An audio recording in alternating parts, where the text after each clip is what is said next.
Hello, welcome to Food Immerse, a channel where we not only teach you how to cook delicious dishes, but immerse ourselves in the history, culture, science, and beauty of food.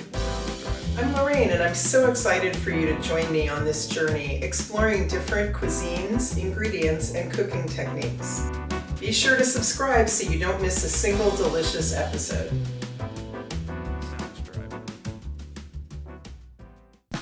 Sparkling red, white, and blue sangria.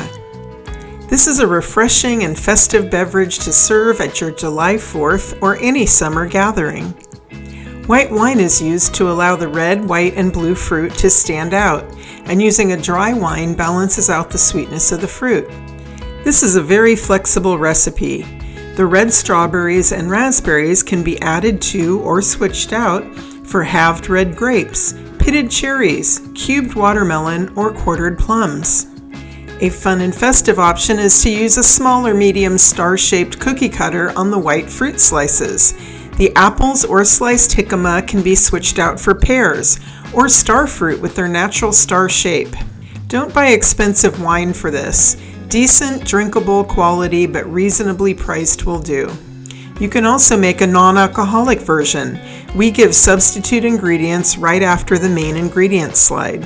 The sangria should be refrigerated 1 to 4 hours before serving. It also helps to have all liquid ingredients chilled before starting the recipe.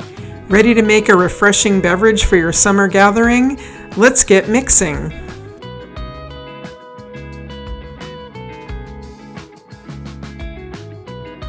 To make red, white, and blue sangria, you will need 1 bottle dry white wine, chilled, a ½ cup orange liqueur, such as Cointreau or Grand Marnier, chilled, a ½ pint blueberries, a ½ pint raspberries, 1 pint fresh strawberries, 2 Granny Smith apples, a half a jicama, and 1 bottle sparkling white wine, such as Cava, Prosecco, or Champagne, chilled.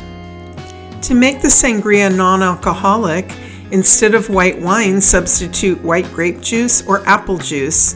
Instead of orange liqueur, you can use a splash of orange juice, a 1/4 teaspoon orange extract, or 2 to 3 drops orange flower water, or you can omit the orange flavoring altogether.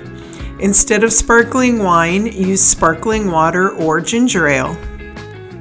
The only special equipment required is a large pitcher, preferably clear glass. If you have them, you may want to use a small or medium-sized star cookie cutter to cut star shapes out of the apples and jicama. Hull the strawberries. Insert a paring knife at an angle under the stem. Turn the berry rather than your hand with the knife. Slice the strawberries in 1/4-inch slices and add them to the pitcher.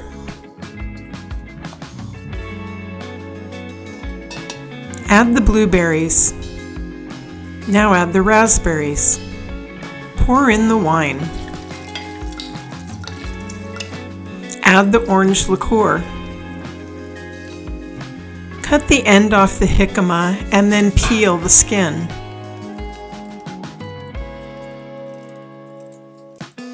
Cut 1/4-inch slices.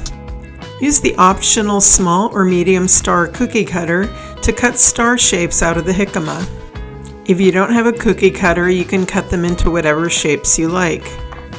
Any leftover jicama pieces can be cut up and used in salads or tacos.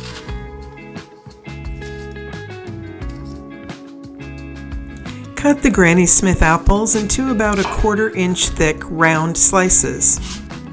Use the star cookie cutter to cut star shapes out of the apple slices. If you don't have a cookie cutter, just cut the apple slices into half rounds or quarters. Add the apple and jicama to the pitcher. Gently push the apple and jicama stars down into the mixture. Make sure they are completely submerged to prevent them from turning brown. Reserve a few apple stars or slices for a fun garnish. I prefer to pour some sparkling into each individual glass rather than mixing into the pitcher. This keeps the bubbles going longer, and if you have any of the base sangria left over in the pitcher, you can refrigerate and use it the next day without the sparkling having gone flat. When it's time to serve, fill glasses about 2/3 of the way with sangria, making sure to get a mix of fruit in each glass. A slotted spoon can help with this. Top with bubbly, add a star garnish on the rim, and enjoy.